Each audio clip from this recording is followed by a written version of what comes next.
Oh, that's right. That's right. I'm right here with you here on WCRS, and we are live this afternoon.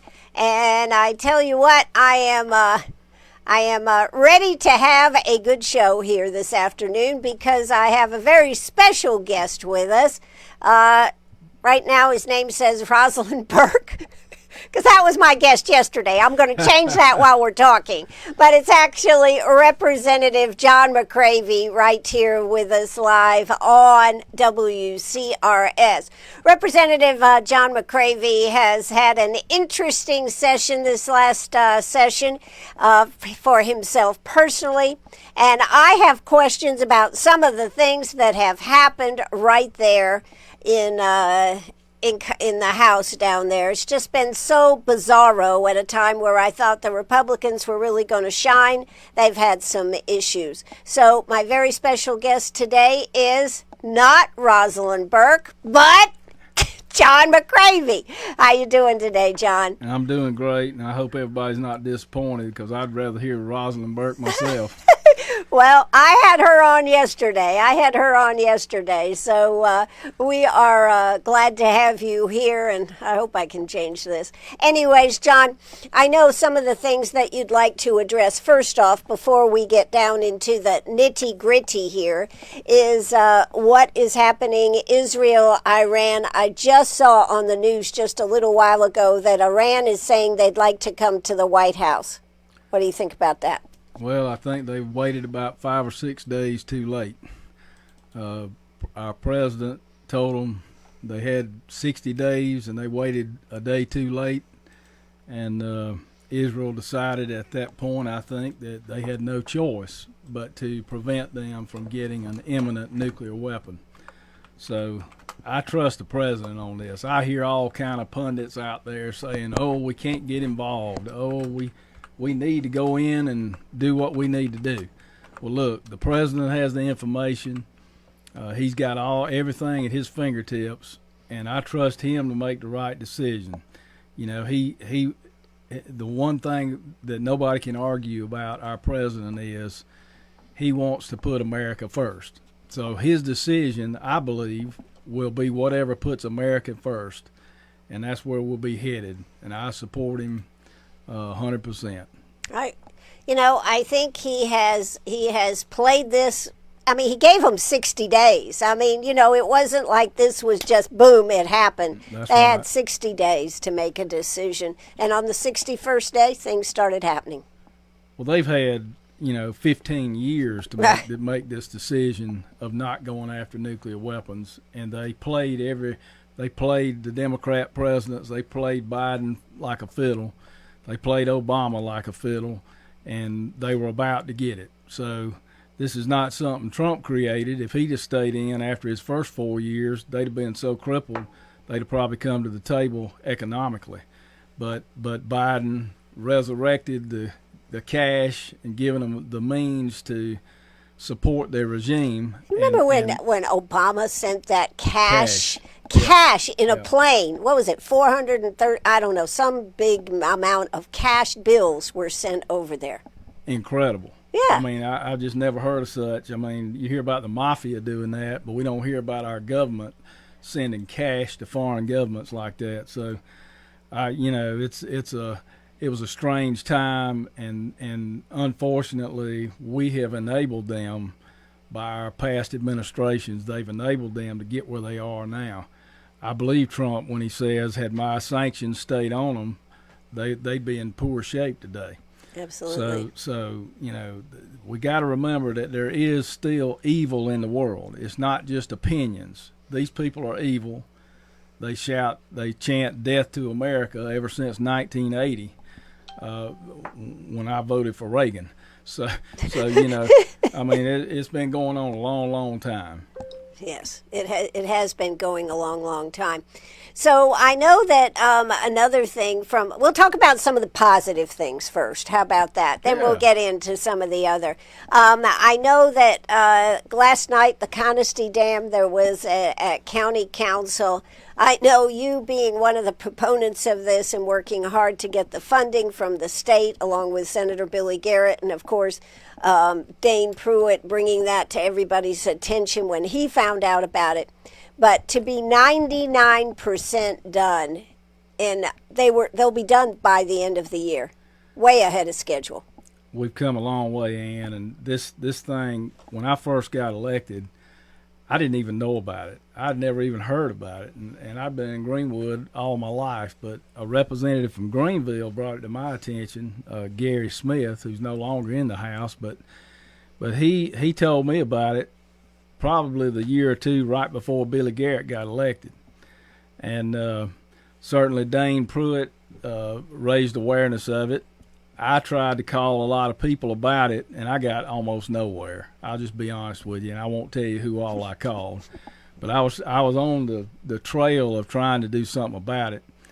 And I told Billy, and of course he found out about it, and he was able to do something that changed the whole course of the problem. He was able to get $3 million to get studies done. And that was from Alexander. That's right. Senator Alexander said, I'm going to help Billy Garrett get that money, and let's find out what our options are. We knew it was a bad situation that had just gotten worse. But Billy was able to get that $3 million, which a lot of it wasn't spent for the studies. They didn't spend it all. And they came back with a proposal that pretty much everybody agreed on to build a new dam downstream of the old one. We had Myra Reese. She was a newer person that had been working at DHEC Environmental. She came along and she said, look, this is the second biggest potential environmental disaster in South Carolina. Yeah, it was right up the road from us. And she said the only other thing is the bomb plant in Augusta that could be worse. So I think that raised awareness of this, and we were able to take the plans that Kelly Lowry was able to get from the construction, from the design architects, and we all agreed on a plan. I think it was 99%. There might have been one person in the room that was still skeptical, but most everybody agreed this is where we need to go with it. So and don't let me forget about Ralph Cushing and Save Lake Greenwood. I mean, they raised awareness of this from the beginning to the end, and they're still talking about it. Right. And that's important. They went on TV and everything. So anyway, I was able to take that. Once we got a concrete proposal that everybody agreed with, that was concrete proposal. Yes, concrete. Okay, go ahead. Once we got that proposal, though, we took it to I took it to the House before the House even got started that year. We set up a special meeting with all the important people in the room. And I think we convinced Chairman Bruce Bannister at that time that this was an important project. And to his credit, he agreed with us. So we were able to get in the House. I shepherded that through. I mean, I really did. I went through all the subcommittees, the committee process, voting for it in the floor, getting it in the budget. And so it was a lot of work. But I was happy to do it.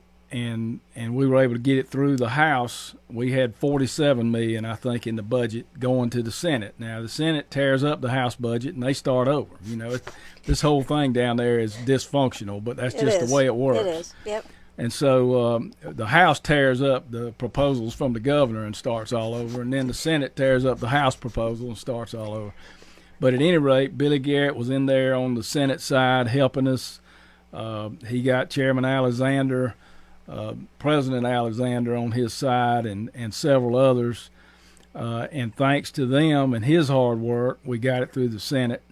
And then, of course, Governor McMaster was on board with it and supported the project and signed the budget with that in it. So it was a real success story to get that funded, but it hasn't stopped. So the legislative delegation, every time we meet, we want a status on that, and we've been getting Kelly Lowry to come and give us a status. It's all been good. And so what we've come to at this point is the big takeaway from last night is that people that live on Lake Greenwood and work on Lake Greenwood, they can take a sigh of relief. And all of us that our drinking water comes from there. That's exactly right. We can all take a sigh of relief in Greenwood, Lawrence, and any other county that borders Lake Greenwood. So we can take a sigh of relief that the construction on the main portion of the dam is complete. The water is still flowing through a culvert in the dam, and all that needs to be done now is a big metal plate needs to be lowered over that culvert. That will stop the flow of water. Then they will fill that culvert with concrete as the dam fills up, and that's pretty much it. So that should be done in a couple of weeks. And even if we had some emergency, if the old dam started to crumble, we could do that within 2 hours. Yeah, so that's an amazing thing. I think the time to worry about this is almost over. I think it's over, according to Kelly. Yeah, that's right. Kelly. And I had people calling me from the lake that had property on the lake for years saying, I'm not sure I want to build a house until this is taken care of. So this should be, a really good development for our economics out at the lake, for real estate at the lake, for the businesses that depend on the lake. And it means a lot to Greenwood County's economy and Lawrence as well. Absolutely. So what a great success story. I was just happy to be one part of it. Many, many people that worked hard on this. People need to thank all that were involved in this, John, because it really was a great thing. I think one of the most amazing things to me is Kelly Lowry saying that they had their own concrete plant that they put on the property there so that they could actually not be beholden to getting concrete to come in there. They had their own concrete. They could test it. They could make sure. I mean, it really is a testament to the ability to do great work when the private sector gets involved and does it. So the project is 1.5 years ahead of schedule. I know you heard that last night too. That in today's world, well, in the world I've lived in all my life, that's an amazing thing. Right. To be 1.5 years ahead of schedule. And he explained it last night, as you pointed out. He said they built their own concrete plant right there at the dam. And then they worked in the last 5 or 6 weeks. They've been working literally 24/7, putting it in. And they test that concrete carefully to make sure it's the right consistency and the right strength. I mean, it's just an amazing thing. Absolutely. We are here with Representative John McCravy talking about some of the good things right now, right here on WCRS Radio. If you've got a question for John, texting me will get you an immediate response. Of course, you can always call, but 864-229-7984. Text me, and we'll see if we can't work in some questions here during the show. So that was a good thing. I know that you have been excited about what you're meeting. You said meeting Senator Tom Cotton. Oh, yeah. So I go to 2 conferences every year for the National Association of Christian Lawmakers. And these are lawmakers from all over the country. Most of them are state representatives, state senate, but we have local and we have national members. But we have members all the way from Alaska to Florida. And it's an amazing time to just meet with these lawmakers that have, and from other states, that have the same values. Right. And so that's a good thing to fellowship with those people and listen to the problems. Are they having the same type of problems you're having? Well, every state is unique, and some have worse problems than we have. So it's quite a time of good fellowship, but they've been through things I've been through, and vice versa. And one of the great things we get to do is adopt model legislation. So we have a lot of these para-legislative people out there, like the Southern National and the National Legislator Conferences. They have conferences, but our conference focuses on the social issues and on the things that matter to the family and faith in our country. So we're fortunate to be able to be with them. And I was in on the ground floor of this. Our first meeting ever. Believe it or not, we've never had an association in America that did this, that was composed of Christian legislators. So I was in on the ground floor. The first one we had during the COVID year in Destin, Florida. It was quite an experience. COVID was running everywhere, and I actually had to come home in the middle of it because my dad got COVID and went in the hospital. So, but anyway, I was in on the ground floor of it. I felt like this was a really good vision that Senator Rapert from Arkansas had, and I supported it. And so I got on the legislative officers committee. And so this last year, I've now been promoted to chairman of the Legislative Council, and so it's been a good experience. I'm flattered and amazed at the great quality of legislators we have that come to this. We have our one in June. We go to Liberty University. Mm-hmm. Man, they roll out the red carpet for us. They treat us well. They've got such. Have you ever been there? It's I haven't not been there. I know about Liberty. it. Liberty is an incredible facility. Mm-hmm. I mean, they've got everything you can imagine. They've got a great law school too, mm-hmm. that's putting out lawyers who care about values. Right. So, it's a very encouraging time, and I did get to meet Tom Cotton. I sat right next to him at the dinner. And he talked to you dinner too? We had. Yes, ma'am, he did. Tom Cotton is just like your neighbor. I love talking to him, and he's just, what you see is what you get. I didn't get some people, you kind of get the feeling you're not talking to the real person. Right. You're talking to the real person when you talk to Tom Cotton. So the person you see on TV is the person that was sitting right next to you. And I watch him all the time. I record the Sunday morning shows and go back and watch them all. And he's on almost every week on one or the other. Right. I told him, please keep coming back on those shows, because what he does, they ask him this awful question that assumes terrible things, and the first thing he does is say, now, wait a minute. I don't agree with your question, the presumption that you have in this question that this is the case. And then he explains the answer to it. Have you ever learned anything from him, John? Oh, I've enjoyed watching him. So, but anyway, then he explains it, and then he fusses about Democrats. So, he's got a good system down for. He's got a good stick. That's right, for dealing with these people. But he's on the Intelligence Committee, and the speech he gave to us was either one of two things, and I haven't called him and asked him. I should. It was either prophetic, or he was signaling something to us, because his talk was on Israel. His talk was on anti-Semitism, and he finished his talk with the statement that Iran must not have a nuclear weapon. This was 5 days before Israel launched that attack. He, like I said, it's either prophetic or he knew something from the Intelligence Committee. But either way, he advised us, strongly that we need to deal with Iran, and it needs to be dealt with. So, I think that his words were prophetic, if nothing else. Well, I think, President Trump had given Iran 60 days, so it was fast approaching, and on the 61st day, things started happening. That's right. So I think it's an opportunity for the world. It's an opportunity for the world. It is, and we may not have another one for a long time. That's true. So I just did hear on the news today that now Iran wants to come to the White House. I wouldn't let them come close to the White House. Who knows what they'd have with them? That's Lord have mercy. Suicide bomber or something. We can't have that. Exactly.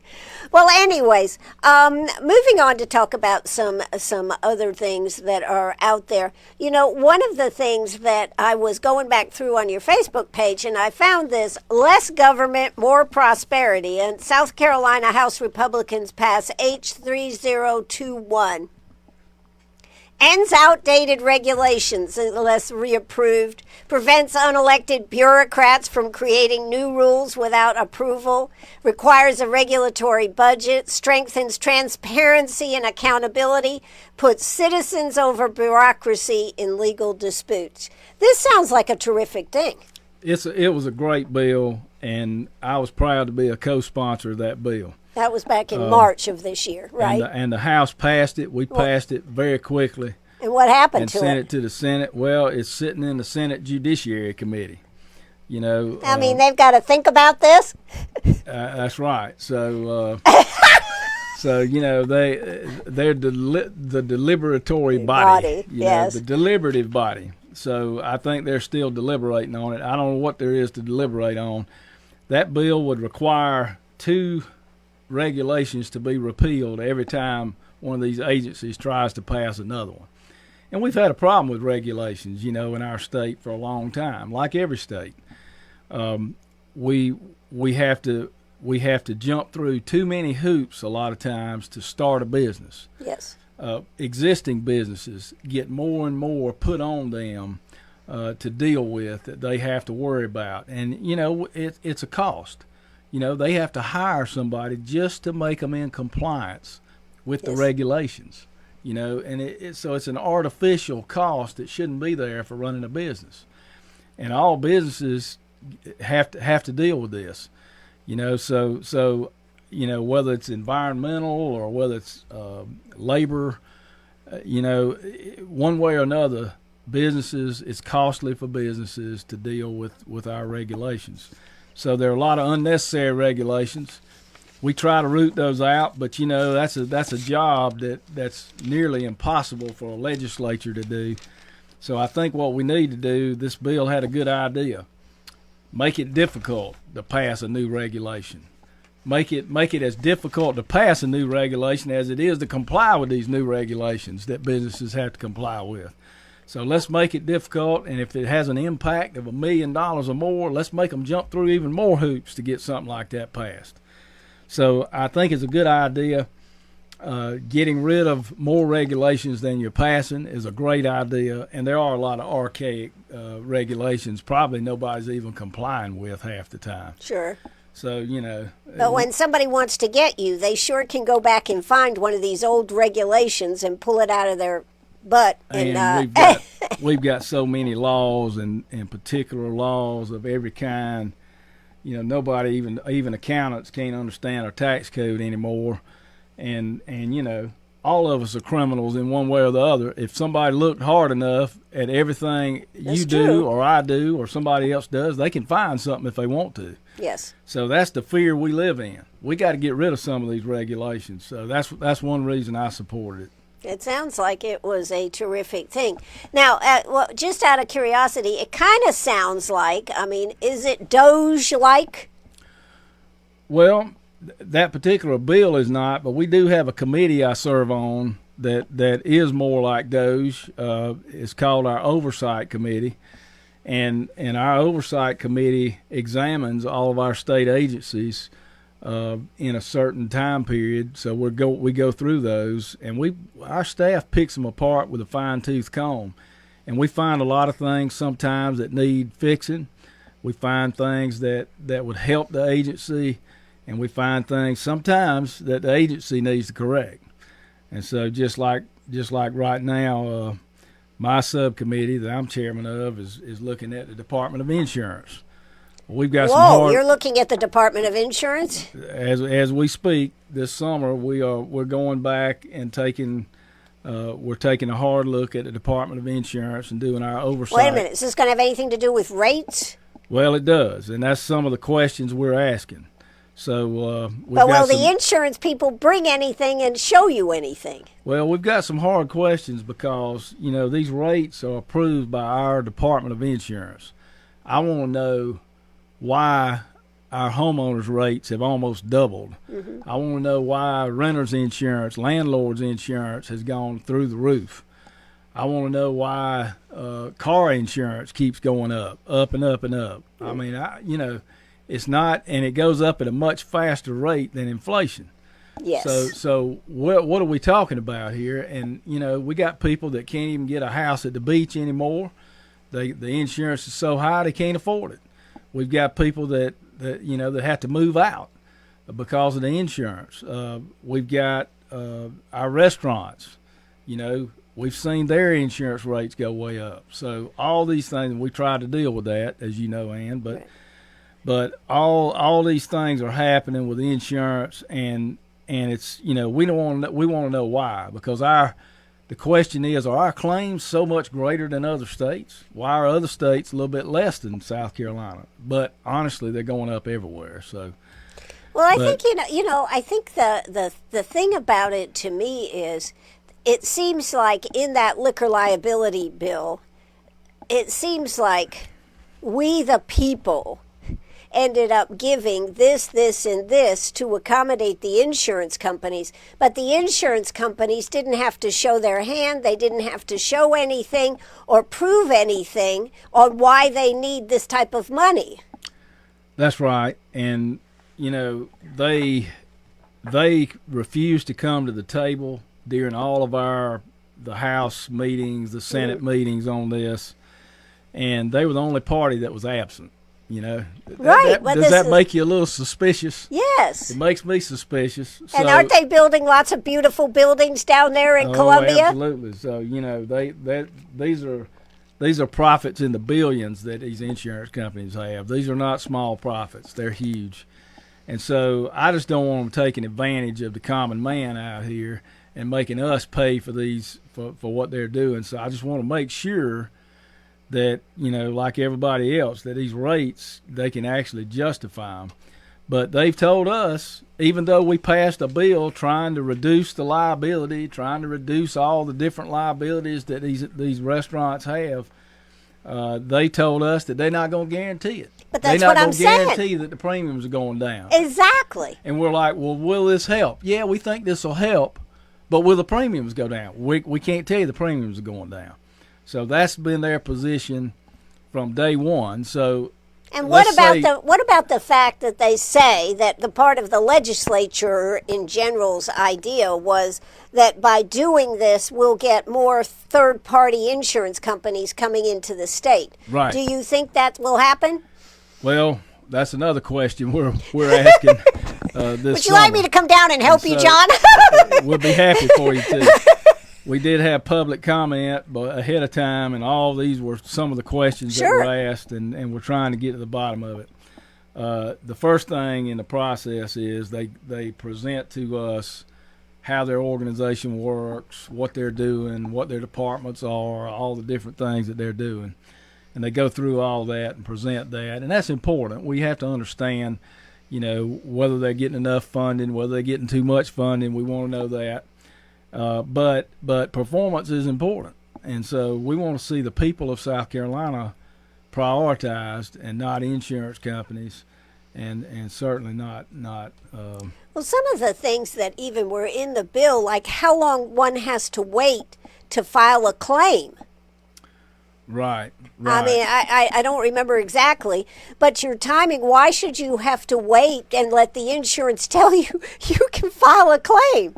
Well, that's there are a lot of things that, when the bill first came out, I think it did have a cutoff on letting them know about a claim. I think that was taken off. Sometimes a consumer has to wait a few days to recover if they get hit in the head. They're not going to be right for a while. But everybody wants to be reasonable on this. I certainly don't want to see premiums go up where restaurants have to go out of business. Sure. Now, if you got an irresponsible bar like we've had in Greenwood a couple times that stays open all night long, serving people till 6 o'clock in the morning, and then they walk out and get in the car and hit somebody head on, we need to do away with those people. Sure. I have no sympathy for a bar that does that. But I think the law... And most of our bars are not like that, but we have had some that were very irresponsible. But in truth, the law that that has been enacted has taken care of that by making it the $1 million and making it very expensive. Well, we've tried to encourage bars especially to do things like reduce their premiums by closing at midnight, by not over-serving people, by training their servers. And I think responsible bars do that. But unfortunately, we don't all have responsible. All bars are not responsible. So just like in any profession or anything, you're going to have bad actors. So we need to.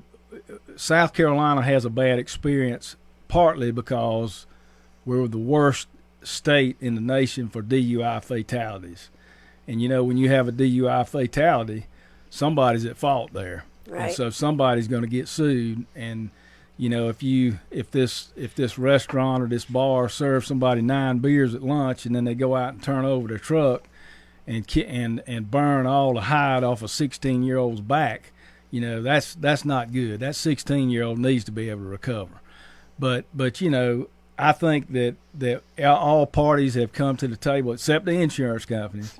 Everybody's been reasonable about this, and I think we've done the best we can. Mm-hmm. And now we're going to have to look to our insurance department, for instance, to make sure that we're being treated fairly. Well, what can the insurance department of South Carolina do to get these private insurance companies to do right? Well, our director, to his credit, is an actuary himself. So he can look at their statistics. He can comb through them and see if their rate increase is legit.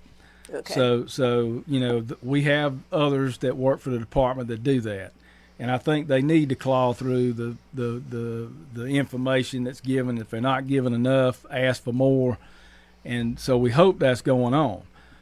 But those are the kind of things they can do before they approve rate increases. So we want to make sure that they're doing that, and I don't have any indication right now that they're not, but we want to ask those hard questions. So that's something that work is going on this summer on. Absolutely. I drive down there a couple times a month just for that committee, and we have other things that go on in the summer. Okay. So it really is it's a part-time job, but it's part-time all the time. Part-time all the time. Yeah, okay, that's right. I like it. So, what do you think about some of the other things that have happened? I know back in the first part of the year, you wanted to get off judiciary, and they never let you off, and they never brought any of some of the bills. Now, there's two issues. One is the abortion bill, the Protecting Life bill, but the others were some very simple things that never got out of committee. What's the deal? I mean, did they just not like you, John? Well, it's not me. It's what I stand for and what my constituents stand for that I don't think they particularly like. Okay. So that's a good answer. I have run into some issues. Our Judiciary Committee is probably not where I would like to see it, and I'll just be blunt about that. We've got numerous. That is a good committee. It's a very good committee to be on. It's a great committee to be on when it's running correctly. Okay, all right. So, and in the past, it's run pretty good. Okay. But recently, and I don't think it's any secret, our chairman and I don't see eye to eye on a lot of things. I'm not in favor of, for instance, gambling. I filibustered somewhat the sports betting bill last year. Well, they called it the Equine Advancement Act. To make 5% of the revenue was going to go to help horses in South Carolina, but 95% was going to go to offshore gambling interests. So I opposed the big offshore gambling people coming into South Carolina, which happens to be part of the Republican platform. Mm-hmm. No offshore gambling. That's part of our platform. Well, Republicans, unfortunately, were for that bill. I fought it. It never made it through the Senate last year. Wait a minute. You just said that was part of their platform. It's part of the Republican platform. I mean, I just want to make sure I heard this. Yes. Republicans are supporting this. So not all Republicans, but a good many Republicans supported that gambling bill, and it was supported in Judiciary. I opposed that, even though I was a sub-chair. When you're a sub-chair, you're not really supposed to. It's an unwritten rule. You don't fight your own chairman. Okay. But unfortunately, I had to fight a lot of things on the floor, and it's no secret. I mean, I fought that. This was all the year before this year, 2023. I fought the big alcohol bills. We've got gigantic. $20 billion revenue alcohol people from offshore wanting to come in and take over South Carolina and have 24/7 liquor, not only delivered to your house, but open on Sundays in Walmart and in any kind of store, and they want to put it in your face all the time. And so I oppose that. I mean, I think our mom and pop liquor stores didn't want it either. And so I oppose that bill that would have just opened it up, liquor sales 24/7 everywhere.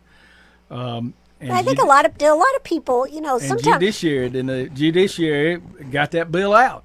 Okay.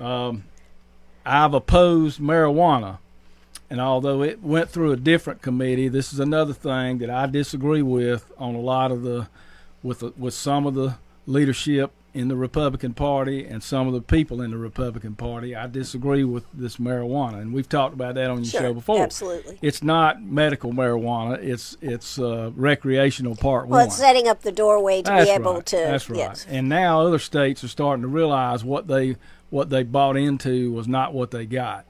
And so now we're having to push back on marijuana in other states. They're trying to curtail it because it's hurt their states and hurt their population, killed our children and everything else. So I'm glad and I'm proud that we haven't passed that in South Carolina yet. But these are some of the issues that I have that don't agree with our Judiciary Committee with its current makeup. Some of them, some do agree with that. Some do agree with me on there, but some don't. And so also,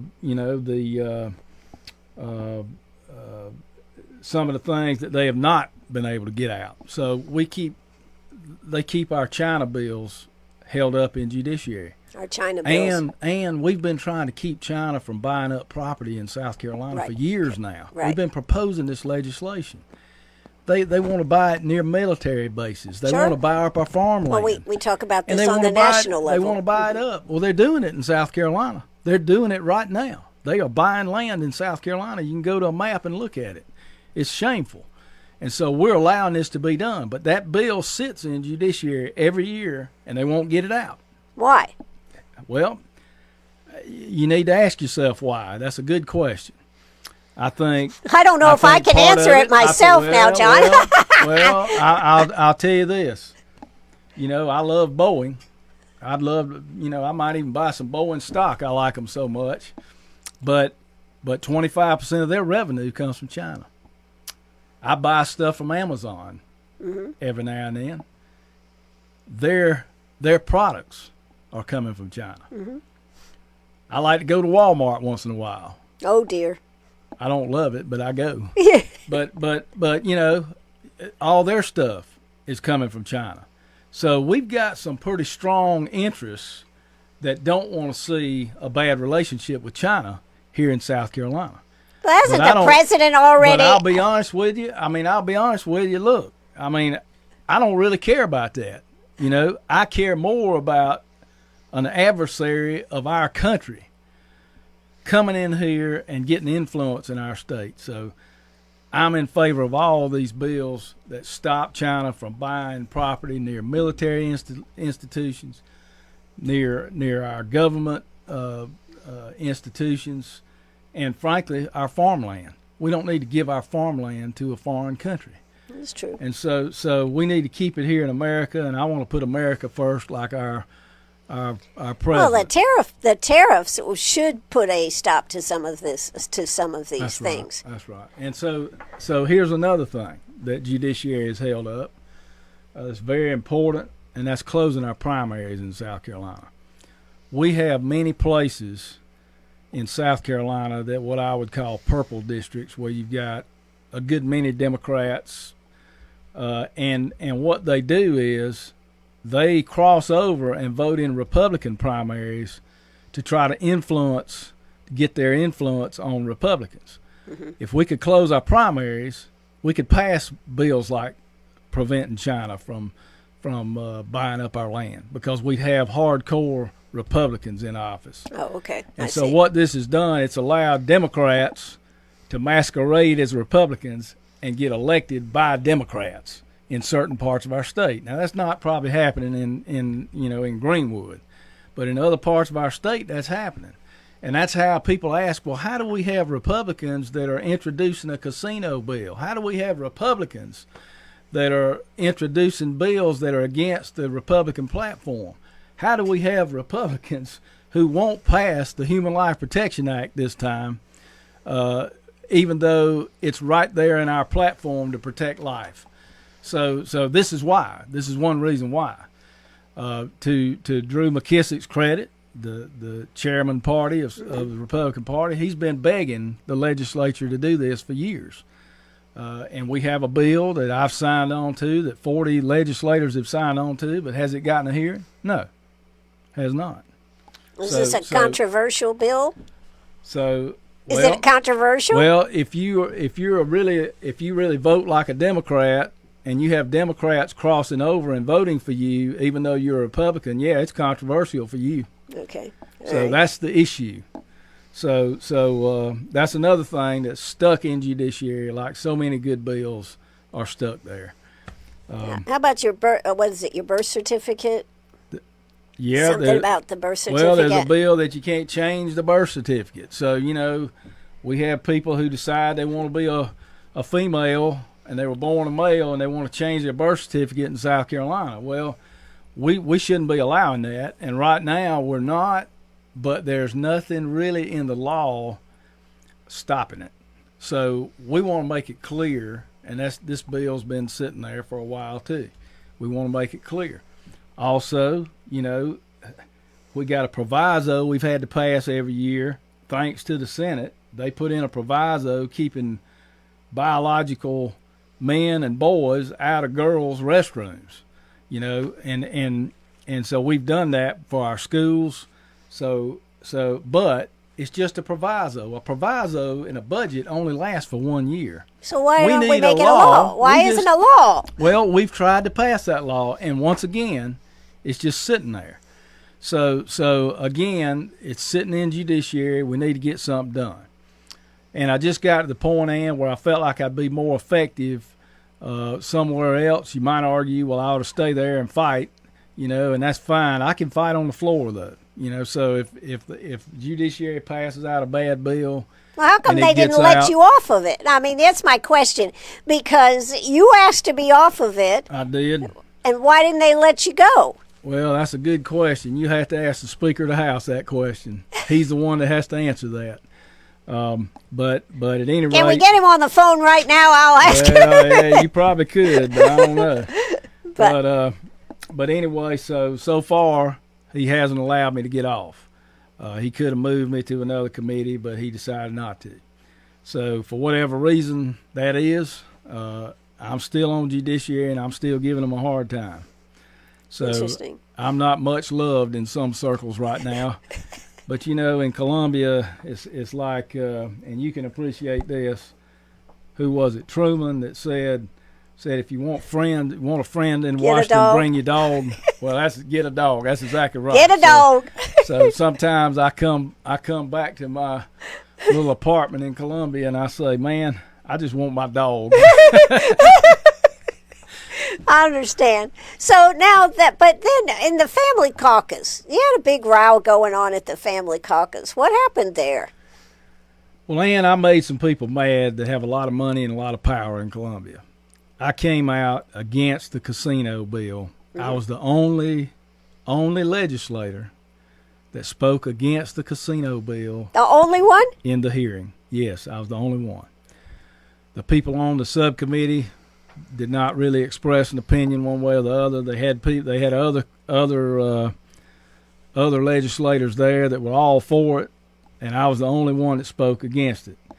There's a lot of money in this casino thing.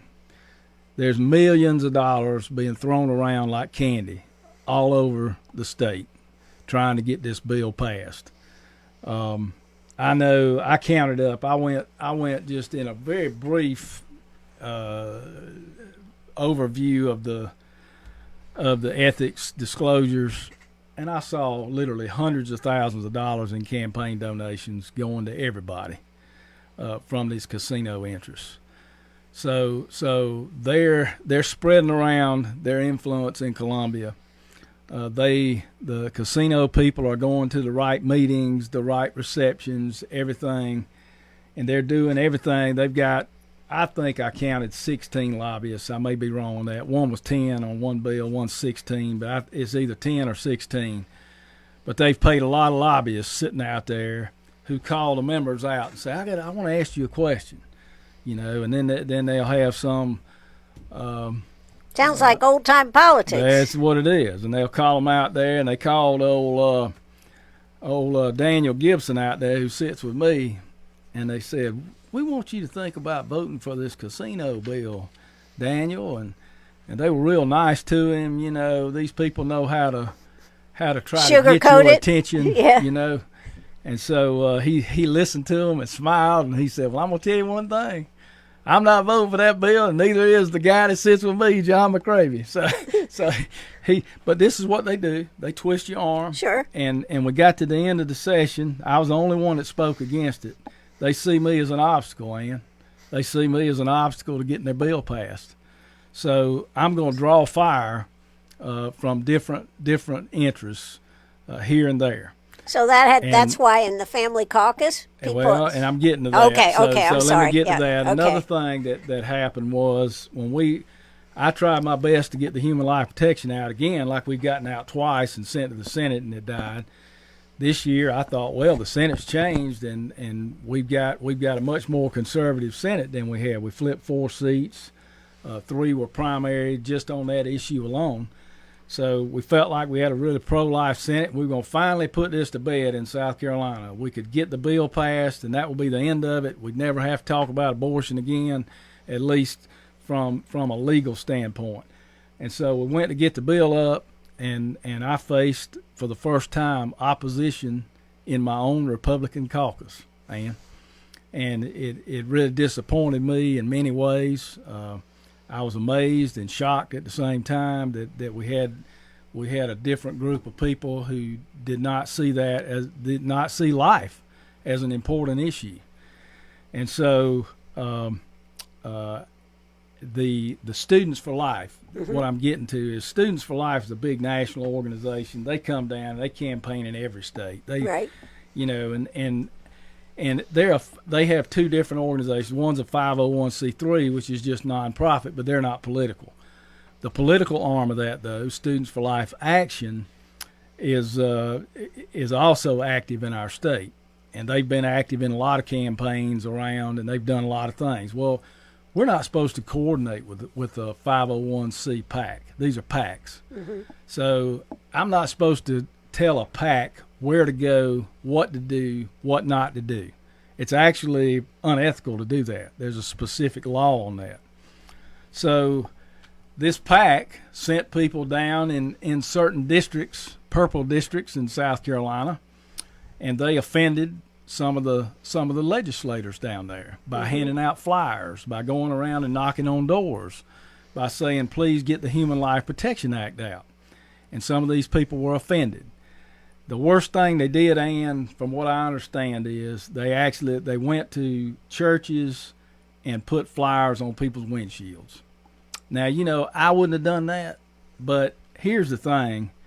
You got to look at this from a real perspective of what's going on in our state. We're still having 2,000 abortions that are legal for birth control every year in South Carolina because the heartbeat bill only goes back to the heartbeat. So we still have a lot of abortions going on, and they're done legally.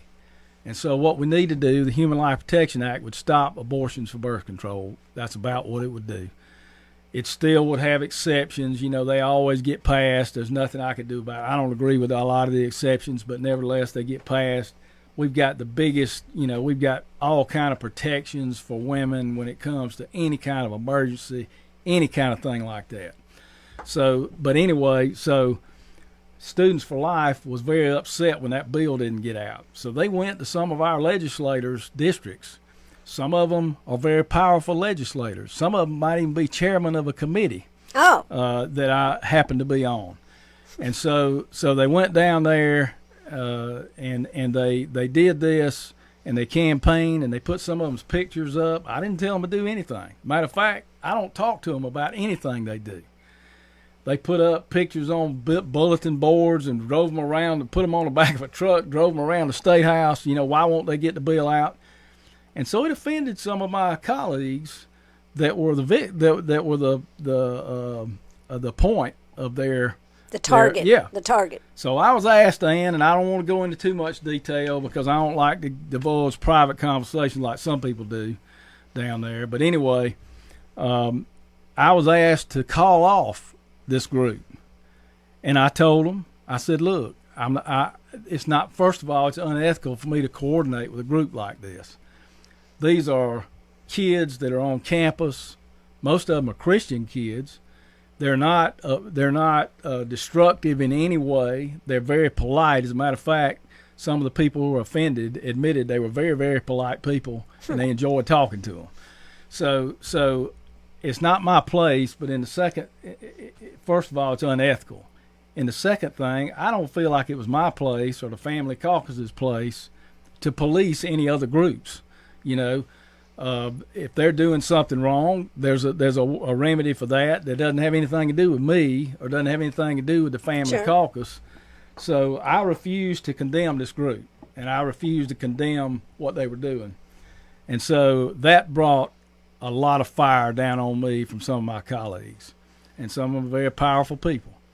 And so you had some members of the family caucus walk out, right? So they did. They had, when you have influence, when you're in power, you can call up other people and say, hey, if you don't do such and such, you're not going to have any influence around here.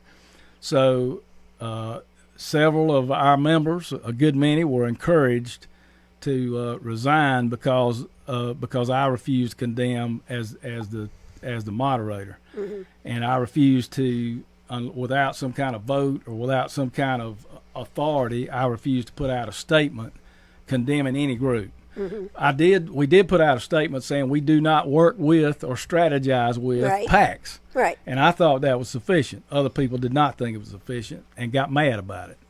So you have any of those people come back to the family caucus yet? Not yet.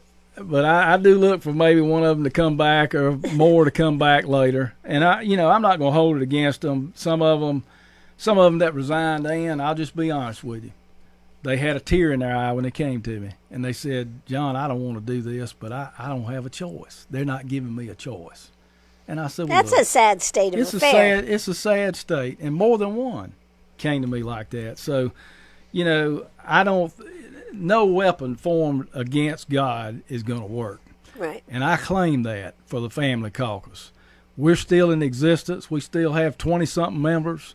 We still will have an influence if the Lord allows it.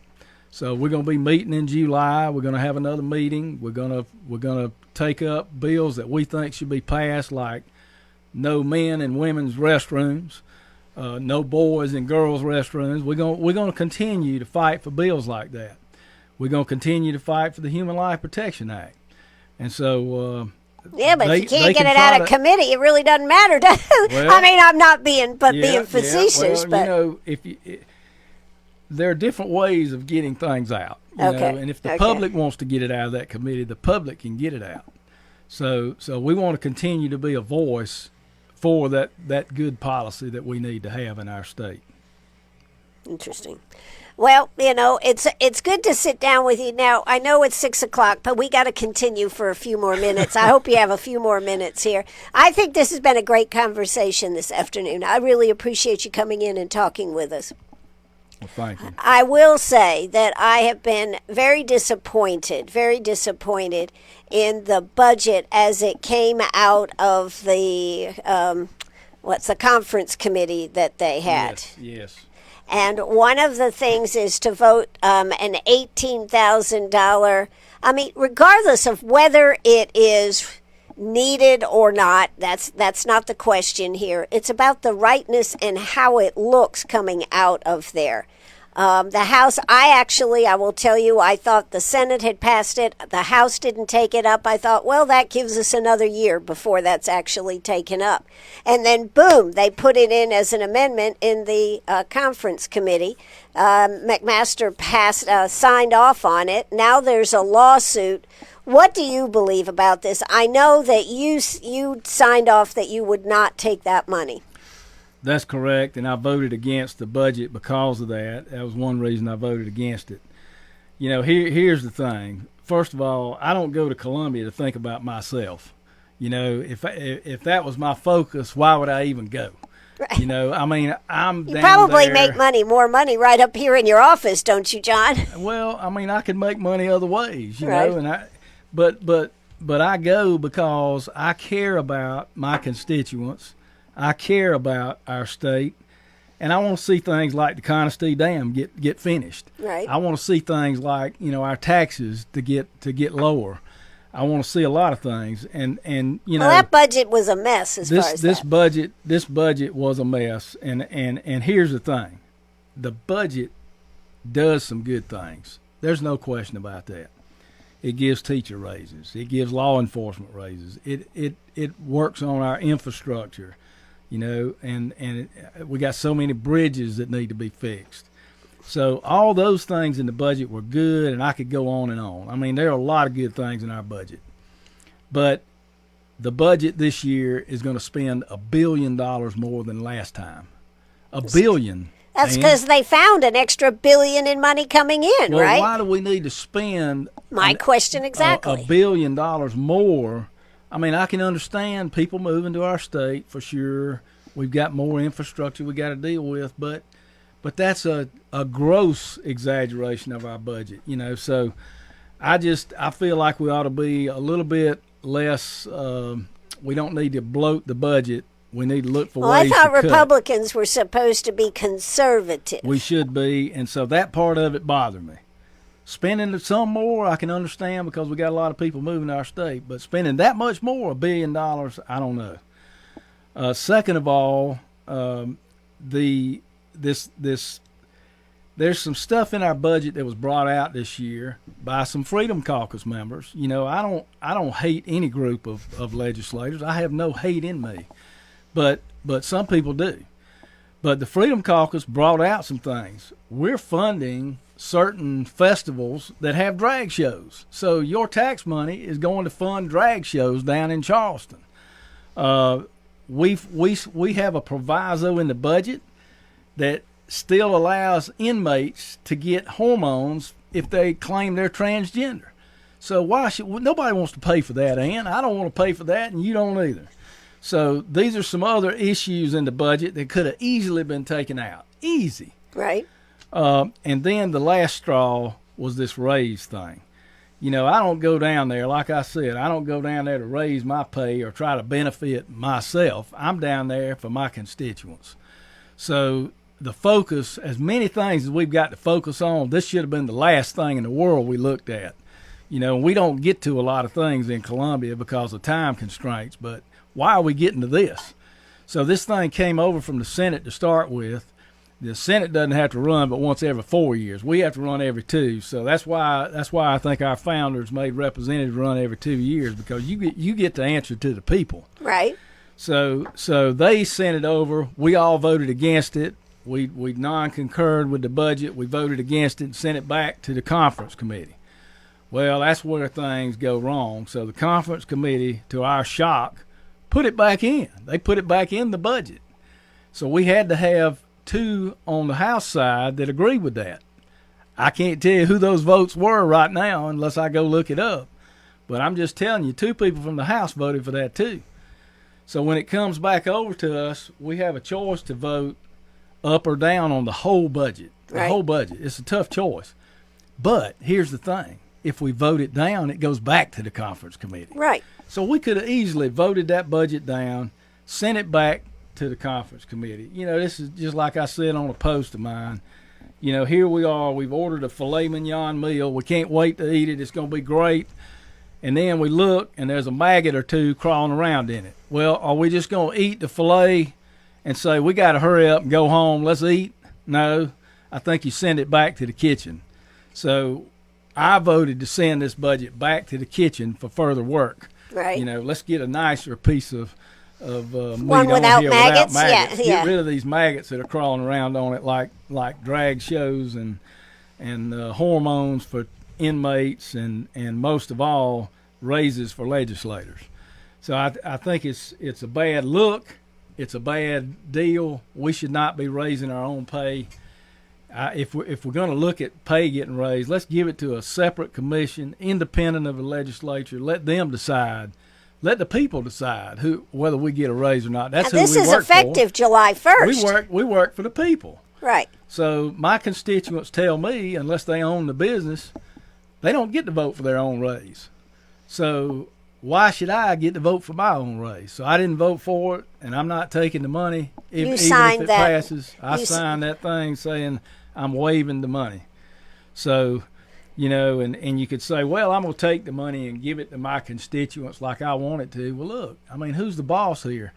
Is it my right to take my constituents' money that they need and say, hey, I'm going to spend it on this? This is a good cause. No, that's not what we should be doing.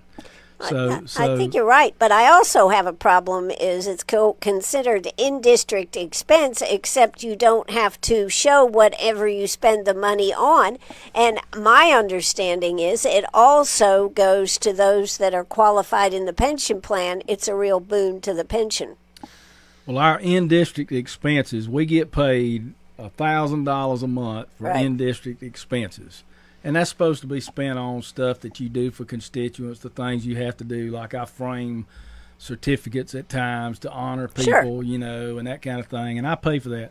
Technically, you don't even have to spend it on in-district expenses. Correct. My point. Because they tax it, and so I pay taxes on that money. But I got convicted about this when I first got elected, and I decided I'm not going to take that money and spend it on anything but in-district expenses. So I opened up a separate account. It's called my in-district expense account, and I'll be glad to make it public if somebody wants to look at it. But every dollar in there goes to something in my district, an expense that I have in my district, or a sponsorship. Sometimes I sponsor things that are good causes and that kind of thing, but I spend it on my district. I don't spend it on John McCravy. Don't you think that it should be done that way if it's in-district expense? Because otherwise it just looks like it's a salary increase. I, along with Billy Garrett, are the only two legislators I know of that keep a separate account for our in-district expenses, that we can account for every dollar that's spent out of those accounts. So I agree with that. I don't think if you're going to call it in-district expenses, to me, the common man out here says, well, you should spend that on your in-district expenses. Right. So that's what I do. That's what Billy Garrett does. I can't speak for any other legislator. I'm sure there are legislators who didn't think about that when they first started. They never got an account to separate the money from everything else that you do. So I'm not going to necessarily judge them, but I am going to say that I want to be open, transparent, and honest about everything I do. So to me, it was important to be able to account for those in-district expenses, which I do.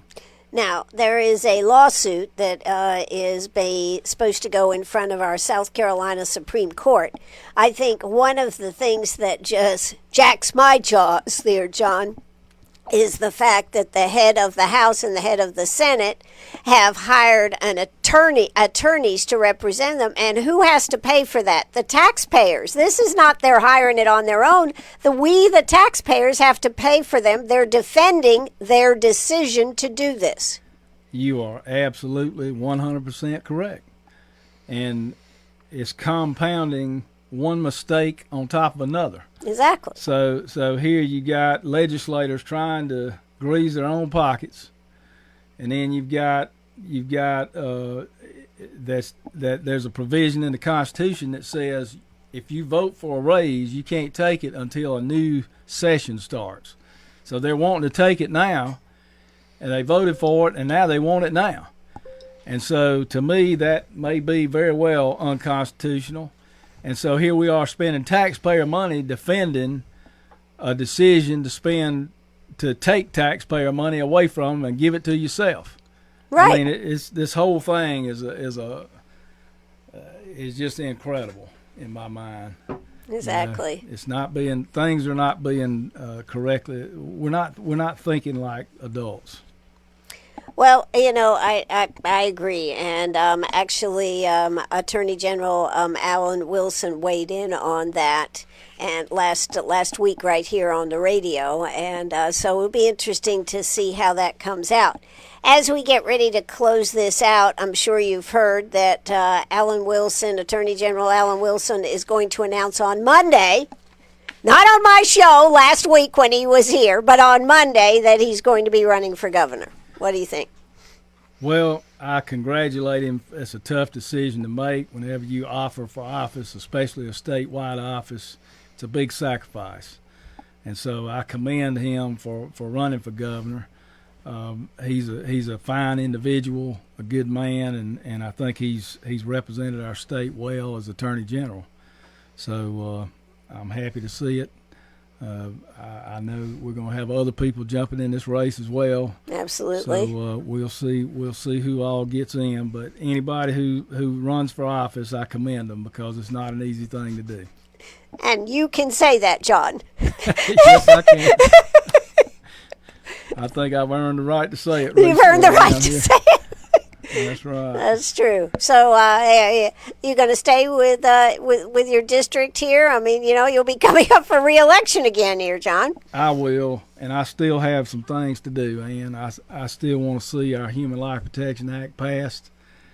I still want to see good legislation passed, like stopping China from buying up our property, like closing our primaries, like fixing our roads finally, like getting our insurance rates down, like the other thing we didn't mention, our state is one of the worst when it comes to waiting times to get your Social Security disability. Exactly. So we're going to be doing oversight on voc rehab that's responsible for administering that in South Carolina. I want to see the Conistea Dam completely finished. We got a few things more to do on it, but the function that it's invented for is being completed, which is an amazing thing. There are a lot of other things we need to do, and so I am going to offer again. I've already made that decision, and I'm sure that the casino people and the people that hate life, that want to see life be destroyed, will be coming against me, and that's okay, because I want to give my constituents an opportunity to vote for what they believe in. Thank you, John McCravy. We appreciate having you on here this afternoon. I think it's been a very spirited conversation here today. Well, thank you, Ann. I appreciate it. You seem to always draw out the best and the worst in me.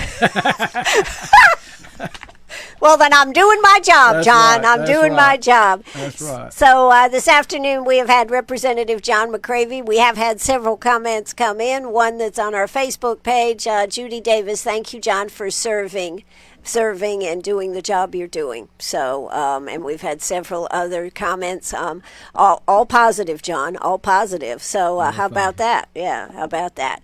You got any, doing any traveling or anything this summer?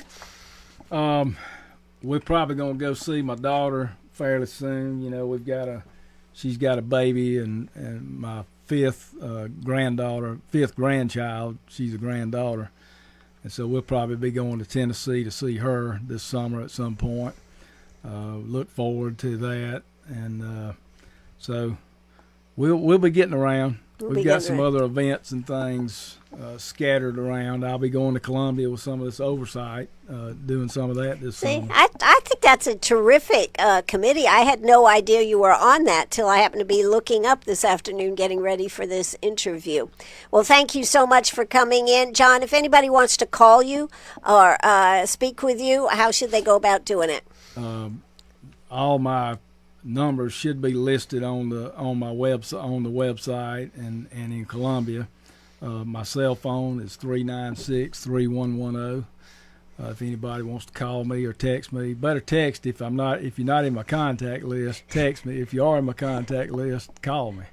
So at any rate, I'll be glad to get back with anybody who has any questions. I'm pretty open, pretty easy to talk to, so I want to be that way. Absolutely. Thank you so much for coming out, Representative John McCravy. All right. Well, thank you. That's going to do it for us right here on WCRS. Thanks for tuning in. I'll be here in the morning. It's going to be interesting right here on WCRS. Bye-bye, everybody.